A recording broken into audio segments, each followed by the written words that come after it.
Chapter है भक्ति और सूफी आंदोलन। सूफी संप्रदाय किसको कहते थे? सूफी संतों द्वारा उर्दू भाषा का प्रारंभ हुआ।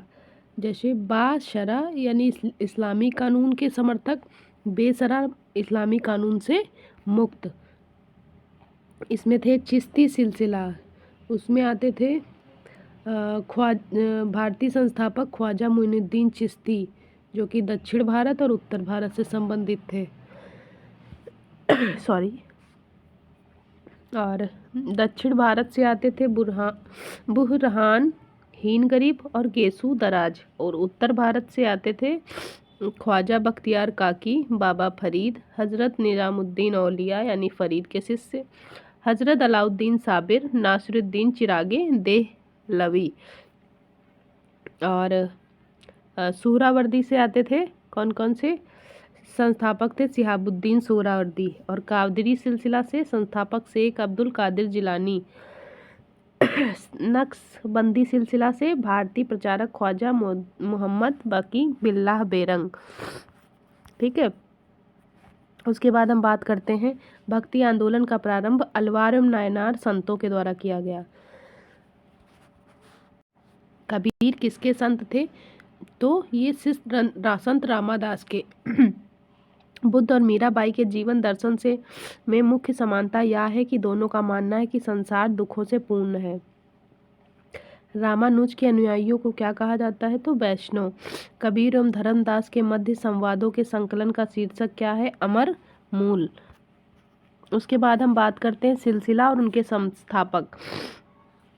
चिश्ती के ख्वाजा मोइनुद्दीन चिश्ती, सुहरावर्दी के शिहाबुद्दीन सुहरावर्दी यानी कि बहाउद्दीन जकारिया भारत के, कादरी शेख अब्दुल कादिर जिलानी, सत्तारी के शाह अब्दुल्ला सत्तारी, फिरदौसी के शेख बदरुद्दीन, नक्शबंदी के बाकी बिल्लाह।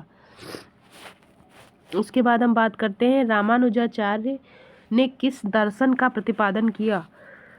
ज्ञान से अधिक भक्ति को महत्वपूर्ण दिया। तो विशिष्ट द्वैतवाद।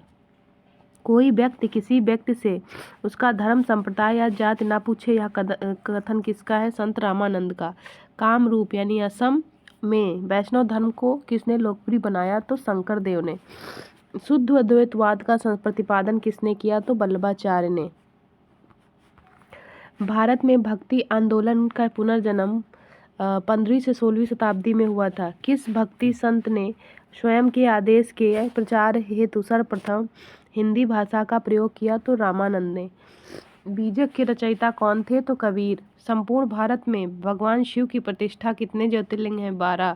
गुरु नानक का जन्म कहाँ हुआ? ननकाना साहेब तलवंडी, जो कि अब पाकिस्तान में है। चिरागे देहलवी, शेख नासिरुद्दीन महबूब ए इलाही, शेख निजामुद्दीन औलिया, मुजादिद शेख अहमद सरहिंदी, बंदा नवाज से सैयद मोहम्मद गेसू दराज। दक्षिण भारत में शिव संतों को नैनार 63 संत थे और विष्णु संतों को अलवार 12 संत कहते थे। ये सब है ना। उसके बाद हम बात करते हैं मत कौन कौन से थे?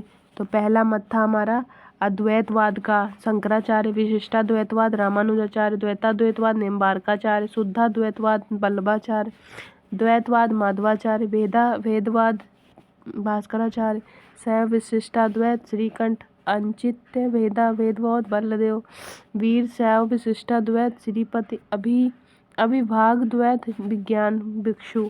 ठीक है। संत और उनके संप्रदाय।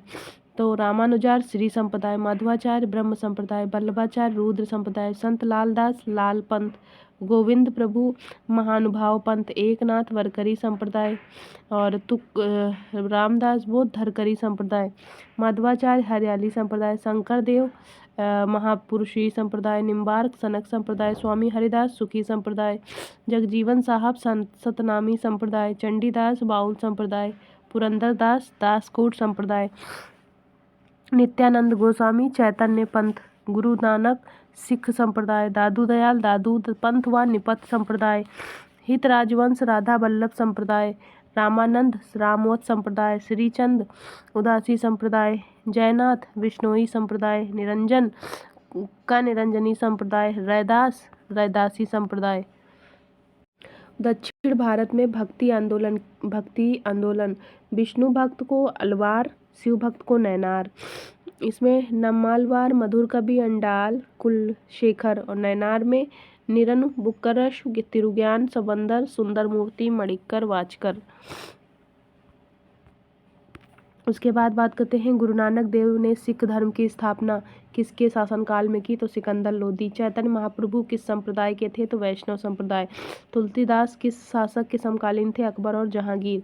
किस सूफी संत के विचारों को सिखों के धर्मगुरु आदि ग्रंथ में संकलित किया गया? तो फरीदुद्दीन गजे शंकर बाबा फरीद। मध्यकालीन भारत के संत रामदास का जन्म 1299 में हुआ। ईस्टर त्योहार के पीछे ईसाइयों की क्या भावना थी? सूली पर लटकाए जाने के बाद इस दिन ईसा मसीह पुनर्जीवित हुए।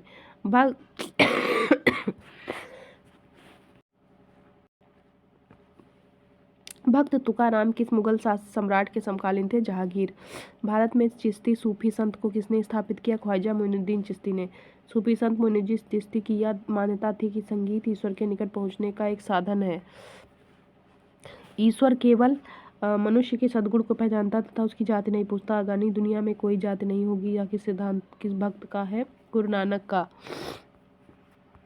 उसके बाद हम बात करते हैं रामचरितमानस नामक ग्रंथ के रचयिता कौन है? तुलसीदास। प्रसिद्ध सूफी संत हाजी वारिस अली शाह की मजार कहाँ? देवा शरीफ, बाराबंकी, यूपी।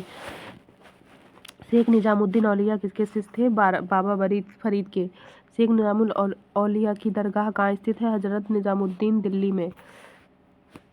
सिखों के धर्म ग्रंथ आदि ग्रंथ में शेख फरीदुद्दीन गज ए शंकर बाबा फरीद सूफी संत के विचारों को भी संकलित किया गया है।